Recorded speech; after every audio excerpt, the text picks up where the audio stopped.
Serbia mas malakas nga daw po ngayon kesa sa huling laban nila sa Team USA at ang target ng Los Angeles Lakers ay pumirma na nga po sa Phoenix Suns. Yan ang ating pag-uusapan ngayon, pero kung bago ka pa lang po sa aking channel, pwede po bang mag-subscribe ka kung nagustuhan mo yung aking video? Kung hindi naman po pa like na lang po, maraming salamat mga maka-full court. Sa pag-uumpisa pa lang mga maka-full court ng unang araw ng Paris Olympics, ay lahat ng mga players ng Team USA ay gusto na makuha ang gintong medalya. Pero katulad nga ng sinabi ko sa inyo, sa second day pa ng Olympics maglalaro ang Team USA sa kanilang magiging rematch sa group stage laban sa team ng Serbia. Nagigil na rin naman mga makabawi matapos silang matalo nito sa kanilang ginanap na exhibition game. Kaya kailangan nga po talaga ng Team USA na mag-ingat sa kanilang magiging bakbakan, lalo pat gusto naman nga po na Nikola Jokic na ma-upset sila sa kanilang unang laro sa Olympics.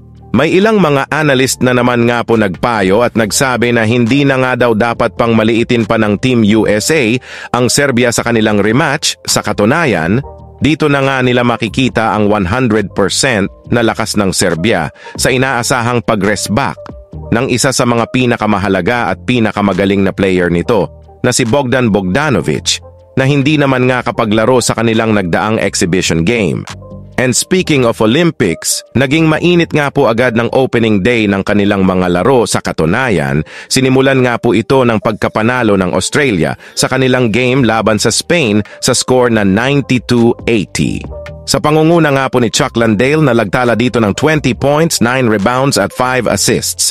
Sinundan na rin naman nga po ito ng pagdomina ng Germany sa kanilang unang laro laban sa Japan sa score na 97-77. Naipanalo rin naman nga po ng France ang kanilang game laban sa Brazil sa score na 78-66 sa pahungo ng nga po ni Victor Wembanyama na kumuha ng 19 points, 4 rebounds at 3 assists.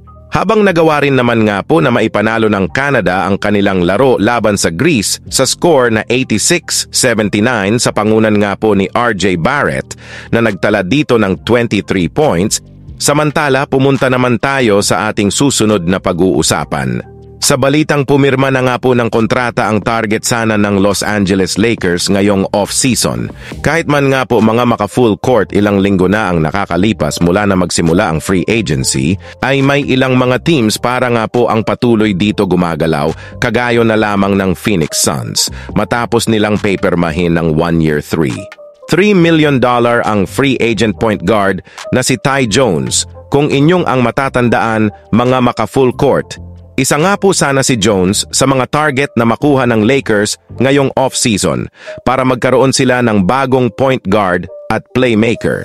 Ngunit dahil nga po wala para naman silang bakating pwesto sa kanilang lineup sa pagkakaroon nila dito ng 15-man lineup, ay parati na lamang nga po silang nauunahan ng ibang kupunan sa pagkuha ng kanilang mga target.